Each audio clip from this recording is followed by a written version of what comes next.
Jésus, avec toi, nous ressusciterons.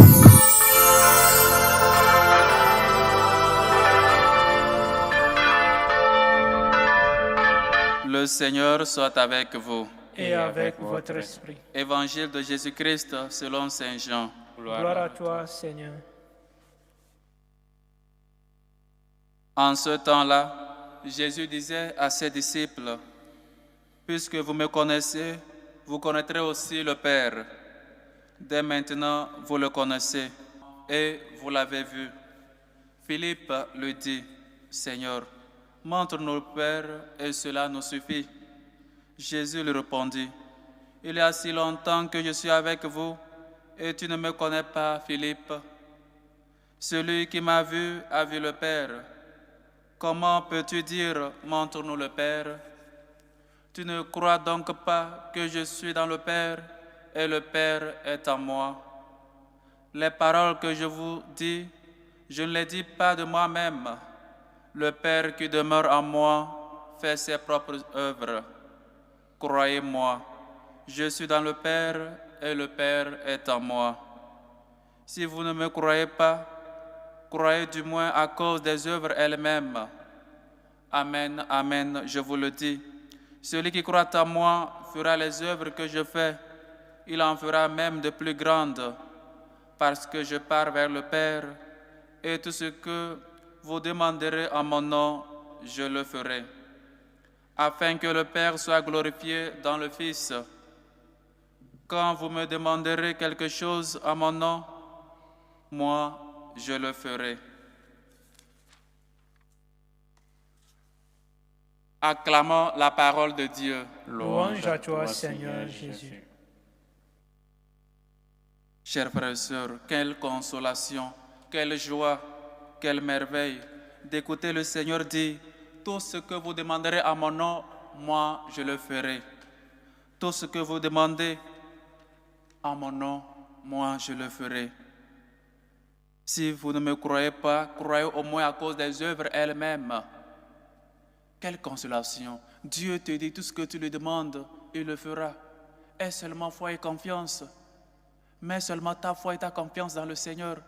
Qu'est-ce que tu as demandé au Seigneur et il te l'a pas donné? Chers frères et sœurs, le Seigneur ne déçoit pas. Le Seigneur ne nous déçoit jamais. Il y a même beaucoup de chants que nous chantons. Jamais, jamais, Dieu ne déçoit pas. Jamais, jamais. Chers frères et sœurs, comment donc nous prions? Comment donc nous demandons au Seigneur? On le demande en exigeant. On le demande comme peut-être cet enfant-là capricieux qui, toutes les vacances, n'a rien fait, n'a pas aidé ses parents et le premier jour se plante devant eux pour demander l'argent de la récréation. Et puis il insiste, on ne demande pas, on ne sait pas demander vraiment au Seigneur. On ne sait pas demander vraiment ce que nous avons besoin dans notre vie. Comme le Seigneur lui-même nous a dit, il faut qu'on demande l'Esprit Saint afin qu'il puisse nous enseigner ce que nous devons demander, les choses qui nous conviennent, les choses dont vraiment nous avons besoin. Quel père ne va pas donner ce que son fils en veut vraiment? Ce que vous demanderez à mon nom, moi je le ferai. Quelle confiance, comme quelle foi, quelle grâce, que le Seigneur te dise, tout ce que tu demandes à mon nom, je te le donne. Toi, demande seulement. Toi, aie seulement confiance. Toi, abandonne-toi. Toi, prosterne-toi devant moi. Je suis ton unique Dieu. Et c'est moi seul qui peux te donner. Et si tu ne crois pas en moi, crois au moins à mes œuvres.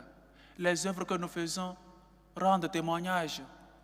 Un arbre mauvais ne peut pas donner de bons fruits. Un arbre bon ne peut pas donner de mauvais fruits. À leurs fruits, vous les reconnaîtrez. Comme le Seigneur nous a dit, montre-moi ta foi sans œuvre, et moi avec des œuvres, je te prouverai ma foi. Oui, chers frères et sœurs, voilà à ce que le Seigneur nous appelle. Il dit, c'est le commandement que le Seigneur nous a donné. J'ai fait de toi la lumière des nations, pour que grâce à toi, le salut parvienne jusqu'aux extrémités de la terre. Il veut que tu puisses aller de sa part annoncer l'Évangile, de sa part annoncer le royaume des cieux, qu'il est si proche, qu'il est en nous, qu'il fait de nous sa demeure. Oui, chers frères et sœurs, comme le dit aussi dans la première lecture que nous avons écoutée, c'est d'abord à vous qu'il était nécessaire d'adresser la parole de Dieu. Mais puisque vous la rejetez et que vous-même, vous vous jugez pas digne de la vie éternelle, eh bien, nous nous tournons vers la nation païenne. Ce qui est vraiment étonnant avec nous les chrétiens, c'est qu'on n'arrive jamais à défendre notre foi. C'est qu'on n'arrive jamais à se prononcer pour Dieu. On a honte. Ou je ne sais pas si on a honte ou encore c'est qu'on ne croit pas réellement ou notre foi n'est pas encore arrivée à sa maturité. Parce qu'on n'arrive pas à croire, on n'arrive pas à défendre notre foi, à défendre le Christ. Aujourd'hui, nous célébrons cet Athanase. C'est quelqu'un qui a défendu la divinité du Christ face à l'arianisme au concile de Nicée. Pourquoi donc nous avons si honte, nous sommes si peureux de défendre la foi catholique? Comme une de religions, personne ne critique la religion musulmane, personne ne critique les autres religions. L'unique religion qu'on critique dans ce monde, c'est l'Église catholique, du pape jusqu'aux petits chrétiens. Quelles personnes on persécute? Les chrétiens, le pape, les évêques, les prêtres, les laïcs. Qui est-ce qu'on critique dans ce monde? Premièrement, les chrétiens. Mais pourquoi? Pourquoi personne ne peut se mettre avec les musulmans? Parce que là-bas, il n'y a pas de blague. Tu blagues, je ne sais pas qu'est-ce qui va t'arriver le lendemain. Soit tu es déjà avec Dieu, il ne blague pas avec ça. Soit tu insultes sa religion, mais toi et lui, c'est fini, c'est la guerre totale. Mais avec nous les chrétiens, ça ne fait rien. Oui, je comprends qu'on est si pacifique, mais pas en tout, qu'on n'arrive même pas à défendre notre foi, qu'on n'arrive même pas à défendre le Christ. Celui qui se déclare pour moi devant les hommes, je me déclarerai pour lui devant mon Père qui est aux cieux. Et nous, quand on cite l'Église catholique, on est là les bras croisés. Quand on parle mal du pape, de la religion catholique, des évêques, des prêtres, on ne peut pas se mettre dans ces trucs-là. Ce n'est pas parce qu'on ne veut pas des querelles, c'est parce que nous-mêmes, parfois, on n'a pas cette conviction-là. Parce que nous-mêmes, on est si peureux, on ne comprend pas totalement que tout ce que nous allons demander ou nous demandons à Dieu, au nom de notre Père Jésus-Christ, il nous le donnera. Pourquoi donc notre peur? Pourquoi donc on n'arrive pas à croire? On n'arrive pas à témoigner que nous sommes vraiment chrétiens. On se cache. Il ne faut pas qu'on sache que je suis chrétien. Et parfois même, non seulement qu'on se cache, on participe pour qu'on critique l'Église catholique. En étant chrétien, en étant baptisé, on s'associe pour insulter le pape, pour attaquer le pape, les évêques, les prêtres, même le peuple chrétien de Dieu dans l'Église. Voilà. Et le dimanche, on va communier au corps et au sang du Christ. Amen. On est tranquille. Chers frères et sœurs, voilà ce que le Seigneur nous a dit. Il t'envoie pour que tu sois la lumière de la nation. Pourquoi? Pour que tu puisses avoir ce courage-là d'annoncer sa parole. Nous nous imaginons si peut-être les apôtres n'étaient pas si courageux, malgré qu'on tuait les uns les autres, tous ont pris le soin de transmettre. Tous sont morts pour la vérité, pour le Christ. Et toi, tu es capable de donner ta vie pour le Christ. Combien de fois on chante, rien ne peut m'arracher de la main de mon Dieu. La bonté du Seigneur, l'amour de Dieu est si grand, on ne peut pas le contourner. Il est si haut. Mais quand arrivent les problèmes, où donc est notre foi? Comment donc nous ne pouvons pas défendre notre foi? On a cessé d'évangéliser, on a cessé d'annoncer la parole de Dieu et on a cessé de croire tout simplement. Voilà, chers frères et sœurs, on doit demander la foi. Parce que c'est cela qui nous manque vraiment. Cette adhésion-là au Christ qui nous manque. Parce que si moi j'ai la foi et je suis convaincu que tout ce que je demande au Seigneur, il va me le donner, je n'ai pas besoin de partir ailleurs. Comme il a demandé à Pierre, voulez-vous partir vous aussi? Et Pierre a répondu, à qui donc irions-nous, Seigneur? Toi seul as la parole de la vie éternelle. À qui donc irai-je?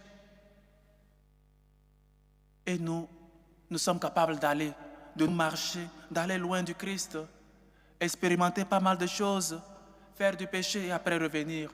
Parce que le Seigneur tout simplement pardonne. Mais il a dit quelque chose insensé. Tu ne connais pas ni le jour ni l'heure. Aujourd'hui même, si ton âme est réclamée, que feras-tu de tout ce que tu as amassé? Que feras-tu de ta vie. À quoi sert l'homme d'amasser tout dans ce monde et de perdre son âme? À quoi sert l'homme de perdre sa confiance, sa richesse, de perdre? Je vois que la confiance, la foi, c'est une richesse que nous avons et parfois nous ne connaissons pas la valeur. On est capable de la perdre pour tant peu de choses. Nous les chrétiens, nous les catholiques, reprenons cette foi, reprenons cette conviction, demandons au Seigneur la grâce de toujours défendre notre foi, de toujours défendre la divinité de Christ et ayons toujours foi et confiance parce que lui-même lui a dit, ce que vous demanderez à mon nom, je le ferai. Ayons seulement foi, mets seulement ta confiance dans le Seigneur. Il connaît par quoi tu es en train de passer, il connaît ta maladie, tes problèmes, ta santé, il connaît le problème de ta famille, il connaît ton travail, le travail que tu cherches, Dieu seul te le donnera. Confiance, lève-toi, il t'appelle. Que le Seigneur nous aide et que Saint Athanase, celui qui a eu ce courage de défendre la divinité de Christ, intercède toujours pour nous, pour tous. Loué soit Jésus-Christ. À jamais.